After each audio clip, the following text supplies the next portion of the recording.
Bismillahirrahmanirrahim. Assalamualaikum warahmatullahi wabarakatuh. Selamat datang di podcast Al-Azhar Samarinda. Wah, seperti biasa hari ini kita akan mendatangkan lagi salah satu bintang tamu. Nah, kemarin kita berbicara dengan Kepala Sekolah SD Al-Azhar yang ada di Al-Azhar Samarinda dan juga Yayasan Al-Amanah. Hari ini kita akan berbicara dengan salah satu kepala sekolah juga, yaitu adalah Bapak Zainal Arifin. Apa kabar Pak Zainal? Alhamdulillah. Wah, sehat ini Pak? Alhamdulillah. Alhamdulillah. Sangat sehat. Sepertinya sedang berbahagia ini. Sangat berbahagia. Oh, kenapa berbahagia? Kenapa? Bisa diceritakan dong. Ya, kita sebagai seorang muslim harus bahagia ya. Rezeki dijamin sudah. Iya, karena memang rezeki tidak ada yang tertukar Pak. Pak Zainal ya. Anak sudah ada. Sudah ada yang atur Pak Zainal. Sudah ngatur, jadi ya alhamdulillah. Bersyukur aja Pak terus. Iya, semoga kita memiliki banyak rezeki yang banyak. Amin. Amin ya Allah. Oke, terima kasih. Mungkin hari ini Pak Zainal ini memang bawaannya agak ceria. Keceriaan beliau inilah mungkin yang sekarang alhamdulillah beliau dimandatkan menjadi kepala sekolah di SMP Al-Azhar Samarinda. Nah, semoga apa yang akan kita bahas nanti, penasaran dong, apa sih yang mau kita bahas di SMP Al-Azhar 48 Pak Zainal ya? Iya, tepat sekali. Kenapa memilih angka 48 Pak Zainal? 48 itulah nomor kelanjutan ya. Lanjutan setelah kita memiliki unit TK 46, SD 47 dan penerusnya nomor 8. Alhamdulillah. Oke, siap. Luar biasa sekali Pak Zainal. Nah, sebelum kita masuk ke situ tuh saya mendengar kabar kemarin ini SMP Al-Azhar itu masuk dalam rakor nasional ini. Rakornas Al-Azhar se-Indonesia Pak. Ya, tepat sekali. Oh, itu apa tuh yang dibahas di sana Pak, sehingga sepertinya karena ada di situ pian ini sepertinya berbunga-bunga juga. Ya, jadi alhamdulillah ya, kita bersyukur sebagai salah satunya Samarinda ya. Samarinda yaitu salah satu tempat provinsi yang dipilih untuk Al-Azhar ini menyebarkan dakwah agamanya, sosial maupun pendidikannya. Jadi pembahasan yang ada di rakor sana memang tujuannya adalah untuk kemajuan kita bersama, Pak. Kemajuan Al-Azhar, bagaimana kedepannya mereka. Ya, salah satunya dengan adanya pandemi ini, jadi beberapa program itu dibahas. Setelah itu menyamakan visi misi lagi kita.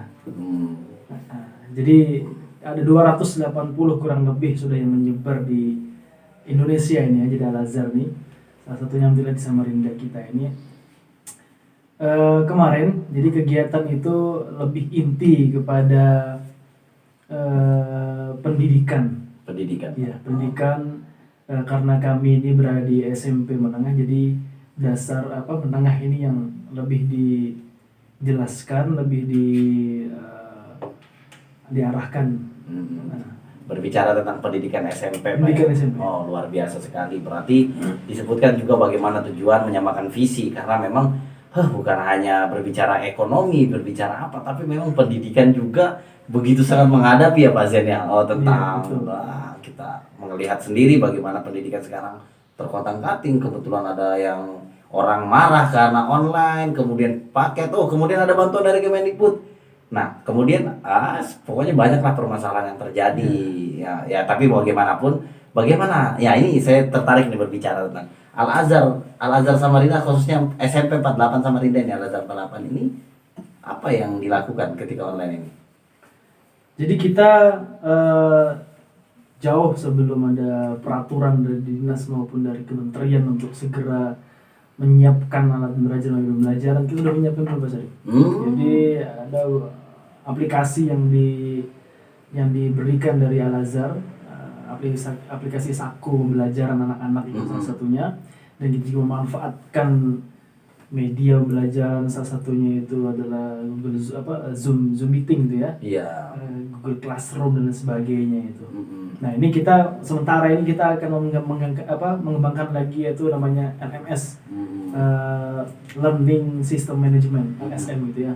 Untuk bagaimana kedepannya SMP ini agar bisa terintegrasi antara guru, kepala sekolah, wakil kepala sekolah. Nah, ini yang kita siapkan dan kita layani untuk orang tua kita. Luar biasa. Oh, berarti di learning system tadi Iya. itu betul-betul dibuat sedemikian Sedemikian rupa. sehingga jadi pantau, orang tua bisa memantau, guru Nah. bisa memantau sampai kepala sekolah. Betul. Kalau saat ini kan kita seperti masuk ke satu pintu ke pintu, jadi Iya, seperti lelah betul. gitu ya. Ah, Nah, kalau ada LSM nanti insya Allah, jadi orang tua bisa tinggal klik sekali, buka pintu ini, masuk kelas ini, buka ini siapa gurunya, jadi bisa terpantau semua. terpantau semua, alhamdulillah, berarti memang dikembangkan. Sebenarnya itu kita sudah punya Pak Jenderal ya, sebenarnya SMP Oh, punya? itu sudah punya, cuman hanya perlu pengembangan lagi. Ya. Karena memang kita perlu tahu semua itu butuh server, butuh yang lain-lain, karena memang sistem Pak ya. Ya. Oke, jadi nah ini saya ingin bertanya lagi Pak, bagaimana dengan program unggulan SMP Al-Azhar 48 ini? Jadi program unggulan SMP Islam Al-Azhar ini, karena kita basisnya ini adalah keislaman. Mm-mm. Satu sisi kita juga basisnya adalah pondok pesantren. Mm-mm. Jadi keunggulannya adalah keagamaan. Keagamaan. Keagamaan itu ada Mungkin bisa dijelaskan itu Pak, bagaimana sih proses-proses pembelajaran keagamaan di SMP kita? Iya, jadi prosesnya untuk pembelajaran keagamaan anak-anak di sini memang dilatih mereka sesuai dengan tuntutan syariat Pak ya. Datang ke sekolah mereka berwudu, membaca satu juz, satu anak, selalu mendirikan sholat duha bersamaan. Setelah itu mereka ada kajian Islam. Di situ terdiri dari ada kajian fikih sunnah, ada hadisul arba'in atau riyadhus shalihin, ada tafsir Buya Hamka, lain sebagainya. Banyak sekali Pak. Banyak sekali ya kalau kita berbicara tentang keagamaan, Iya, program banyak sekali. keagamaan Pak ya. Nah, semasa pandemi ini kan kita tidak bertatap muka Pak. Bagaimana pantauan sekolah nih terhadap murid-murid yang mungkin ibaratnya online ini kan kita sama-sama mungkin bahasa kita saling percaya aja Pak. Nah, gimana menurut Bapak pantauan sekolah menuju anak-anak yang di rumah masa pandemi ini tentang program-program keagamaan tadi?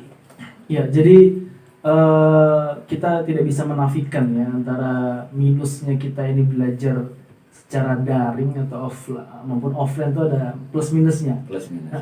Ini adalah satu ujian kita juga gimana kita membuat konsep agar anak-anak itu tetap pada rule-nya mereka. Jadi wali kelas tetap mengingatkan Pak, pembelajaran dimulai jam 8, mereka tetap ada tadarus pembiasaan pagi tetap ada. Tadarus setelah itu salat duha, mereka kajian tetap ada dengan wali kelasnya masing-masing.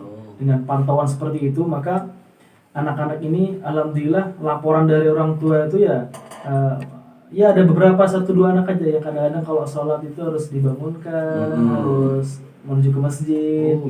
Tapi malah saya nilai plusnya adalah ada koordinasi antara orang tua dengan murid, ada orang tua dengan sekolah, yang kemudian kita mampu memahami kemampuan anak-anak itu masing-masing Pak ya. Iya. Jadi orang tua sudah tahu kemampuan anak sampai sini, dan kemudian bagaimana kiat-kiat apa lagi yang bisa dilakukan oleh orang tua, kemudian bisa membuat anaknya bisa lebih hebat lagi atau lebih bisa paham lagi dengan apa yang ingin dilakukan. Luar biasa Pak ya. Berarti memang walaupun Al-Azhar ini adalah tidak bertatap muka tapi tetap terpantau Pak ya. Terpantau, sangat terpantau. Karena kewajiban sebagai kita seorang guru murabbi, seorang muallim ini kan harus terus melihat anak-anak peserta didiknya. Tidak hanya sekadar kita diberikan mata pelajaran, diberikan materi, tapi dengan sisi-sisi lain mereka ruhnya itu harus dihidupkan juga. Bukan hanya akademisi otaknya saja, kecerdasannya saja, tapi sikap maupun pengetahuan sisi rohaninya itu juga harus dari sisi keagamaan harus tetap kita pantau. Harus tetap dipantau Pak ya? Harus. Pokoknya harus ada pemantauan yang bersinambungan kali Pak ya, antara guru, orang tua, murid. Tapi sangat luar biasa sekali orang tua murid di SMP Al-Azhar ini Pak. Ya, sangat luar biasa. Alhamdulillah mereka mempercaya kita nih Pak. Sama sepertinya mereka berkoordinasi dengan sekolah, saling membantu, membagi informasi dan lain-lain Pak ya. Iya. Berarti memang selalu di sekolah ini kan ada namanya Jamiatul Pak, Jamiah kayak. Iya. Nah itu gimana itu Pak? Apa sistem Jamiah itu dengan sekolah, kemudian apa kegunaan Jamiah di sekolah itu bagaimana? Mungkin di garis besarnya aja sebelum nanti saya undang juga ketua Jamiahnya. Jadi bisa di. Jadi Jam'iyah ya, Jam'iyah itu adalah kumpulan. Kalau bahasa di luar itu komite. Kalau kita itu menyebutnya dengan Jamiah. Jadi fungsi Jamiah ini sendiri jadi sebagai penyambung kata atau penyampai tujuan program di sekolah kepada orang tua. Jadi jika ada beberapa kegiatan-kegiatan sekolah itu Jamiah ini turut beserta penuh dalam pengembangan kita ini Pak. luar biasa Pak ya.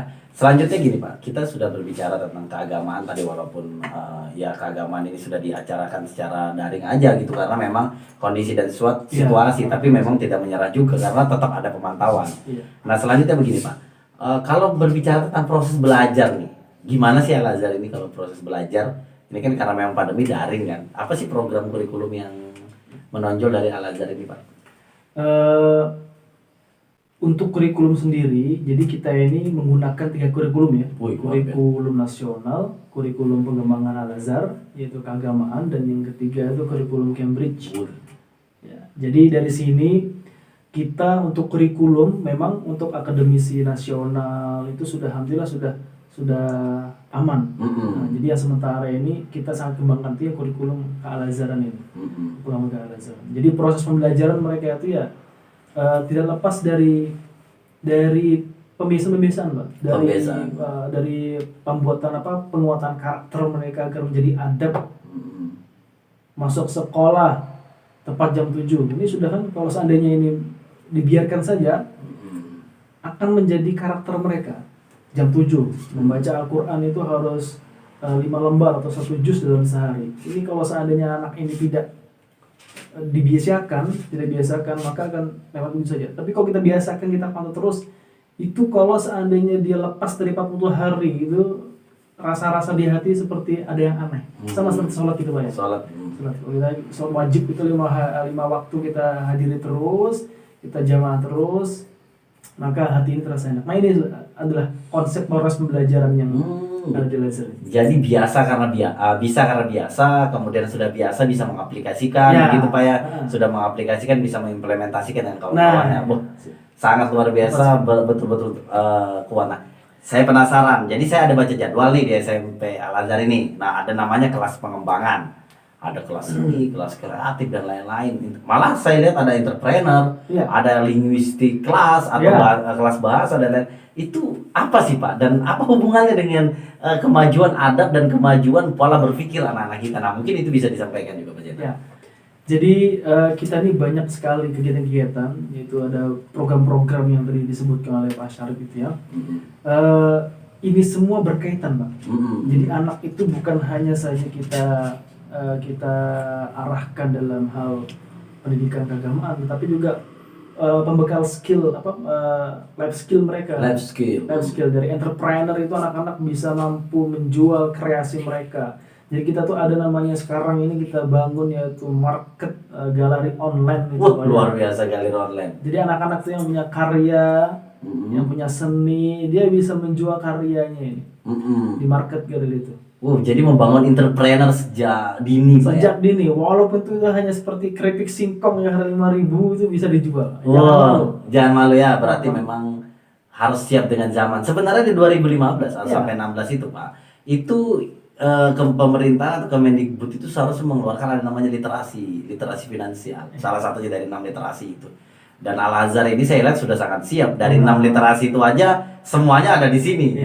Kita sudah mengawali. Sudah mengawali sampai literasi digital. Karena kelas-kelas ini saya lihat semuanya pakai Wifi Pak ya.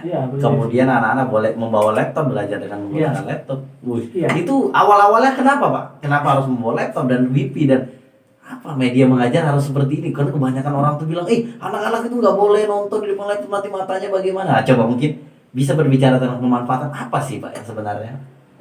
Gini ya, jadi memang sudah di eranya kita nih 4.0 bahasanya sekarang itu. Jadi revolusi anak. lanjut. Ya betul juga itu. Jadi memang tuntutan anak-anak seperti ini, zaman pendidikan seperti ini. Jadi alat bantu mereka, laptop, handphone itu tidak bisa dinafikan. Tetap kita arahkan anak-anak, tetap kita pantau anak-anak menggunakan laptop dan ini. Ini memang sangat membantu sekali dalam pembelajaran mereka. Wifi, laptop, handphone. Jadi kalau ada orang tua yang bilang jangan nanti anak saya bisa buka macam-macam, jangan takut itu. Karena lebih baik kita ini cepat menguasai teknologi dengan perkembangan cepat ini daripada ketinggalan. Karena memang kita harus bersiap ya, zaman sudah Harus berubah Pak bersiap, ya. harus berubah. Berarti memang sumber daya yang dipersiapkan SMP Al Azhar ini harus siap untuk menantang zaman lah kalau bahasa seni saya itu. Luar biasa Pak ya. Saya memang melihat ada jadwal-jadwal pelajaran yang saya lihat, kelas entrepreneur, kelas kebahasaan, linguistik. Jadi memang betul-betul anak-anak harus menguasai bahasa Arab, bahasa Inggris, sama bahasa Indonesia secara retorika Pak ya.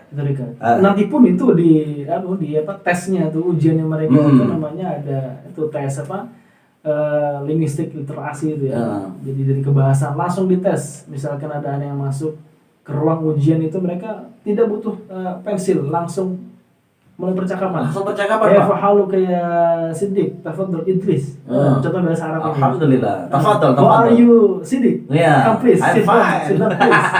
Gitu ya. Oke, luar biasa. Literasi bahasa Indonesia, silakan ini Pak Syarif jagonya.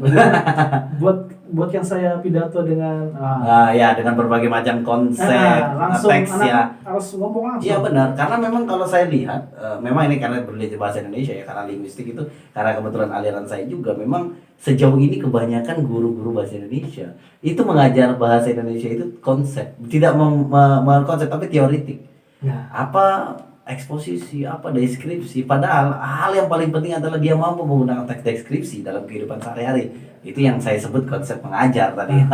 Jadi makanya jarang anak-anak di Al Azhar itu belajar bahasa Indonesia harus ngomongin teori, tapi bagaimana praktek teori itu menjadi sebuah teks yang bisa dia pertanggungjawabkan, misalnya membuat sebuah pidato. Wah, luar biasa Pak ya. Jadi memang proses di Al Azhar ini secara luar biasanya seperti itu, keagamaan adalah hal yang utama, kemudian kurikulum, kemudian Pak, ini kan sekarang ini lagi masa-masanya PMB nih. Nah, gimana Pak PMB ini Pak? Kemajuan kita tentang PMB ini bagaimana Pak? Untuk di Al Azhar khususnya SMP Al Azhar Pak. Jadi di SMP Salam Al Azhar nih untuk informasi PMB itu alhamdulillah kita sekarang ini sudah ada beberapa animo lah ya, kurang lebih 10 orang sudah 10. Padahal dibatasin saya dengar Pak. Iya, dibatasin. Tahun ini berapa? Dibatasin hanya 32 orang saja. Wih, hanya 32 anak, wih. Betul-betul kejar. Yang ini sudah ada 10. Berarti sisa sekitar 23 anak lagi. Nah, tinggal 23 anak lagi kalau animo itu semua sudah selesai. Saya dengar-dengar mau observasi minggu-minggu ini, Pak. Iya, Sabtu ini sudah insya. Nah, berarti ya siapa yang ketinggalan juga enggak apa-apa. Yang paling penting kita sudah menginformasikan secara baik kan, Pak. Jadi PMB itu sudah dibuka, Pak ya? Sudah dibuka. Dan terbatas 32. Terbatas. Nah, ini terakhir nih Pak saya tanyakan, apa tujuan akhir Al Azhar terhadap anak-anak? Anak-anak ini mau dijadikan apa, atau anak-anak ini akan seperti apa sih pola berpikirnya nanti ketika dia selesai jenjang pendidikan SMP Al Azhar? Mungkin bisa disampaikan Pak Zainal. Oke. Jadi kalau di luar sana itu kita kadang disibukkan sekolah itu dengan urusan-urusan inilah, peraturan inilah. Jadi insya Allah di Al Azhar ini Pak, kita sudah ada role modelnya, itu anak-anak ketika keluar tuh bisa, silakan siapa yang mau dipimpin jadi imamnya, jadi imam, siap jadi imam, bisa membantukan untuk memandikan jenazah, setelah itu atau panitia zakat misalnya sudah siap, panitia zakat, khutbah juga siap, berarti hafal 3 juz maksimal, hafal juga harus lulusan sini. Juz ini minimal berapa juz sudah hafal. Kemudian bisa jadi imam, mampu membantu dalam sholat jenazah, mampu membantu dalam zakat, bisa jadi takmir masjid juga mungkin Pak ya. Berarti kan ibaratnya adalah kelebihannya adalah sistem keagamaan. Nah memang kalau kita melihat, karena juga kita tidak menafikan di Al Azhar ini Pak ya, bukan hanya berbicara tentang keagamaan tapi juga akademik, karena memang dari guru-gurunya sendiri memiliki kualitas yang sangat baik kalau saya perhatikan kan. Saya membayangkan memang pemimpin-pemimpin yang ada dari SMP Al Azhar nanti mungkin di masa depan adalah pemimpin yang memiliki iman yang bagus. Kan kita sudah sering lihat bagaimana ada yang profesor, ada yang doktor, ada yang ini, tapi mencuri uang rakyat. Itu yang harus kita pahamkan. Nah ini Pak, ini kan karakter kan. Kita bicara karakter. Sebenarnya kenapa bisa ada yang profesor, ada yang pintar-pintar malah demikian? Berarti kan ada sesuatu yang memang harus dibenahi atau fundamen dari pendidikan itu sendiri. Nah mungkin Al Azhar sudah siap dengan itu Pak. Ya siap. Jadi kehilangan seseorang dari naruh di seseorangnya itu adalah memang fundamentalnya itu adalah keagamaan. Keagamaan Pak ya. landasan syariatnya atau pemahaman dengan agama itu memang harus betul-betul yang kita jaga untuk anak kita dewasa agar mereka tidak kehilangan jiwa-jiwa manusianya. Cerdas, oke, silakan cerdas, banyak orang cerdas, pintar, banyak orang pintar sekarang, tetapi yang betul-betul manusiawi dan tahu betul batasan-batasan dia bersosialisasi, jujur, mengembangkan amanah, sidik, fatona, apa yang dia ketahui itu sedikit dari kita. Nah, di sini anak-anak itu nanti makanya miniatur masyarakat di sekolah ini adalah yang membawa nanti akan mencontohkan mereka bagaimana bersikap itu dengan masyarakat yang di luar. Wah, luar biasa sekali, Bud. Berarti ini karena ini sangat sudah luar biasa dengan program, dengan niatan dan tujuan dari sekolah dan juga mungkin yayasan. Mungkin itu saja nih Pak Jenal. Wah, mungkin nanti akan kita sambung lagi berbicara tentang apa itu Al-Azhar, tapi nanti mungkin akan berikutnya, Pak ya. Oke, terima kasih Pak Jenal. Oke, terima kasih. Untuk semuanya jangan lupa like and subscribe YouTube kami dari Al-Azhar Samarinda atau Alfis. Oke, dari saya akhiri. Wassalamualaikum warahmatullahi wabarakatuh.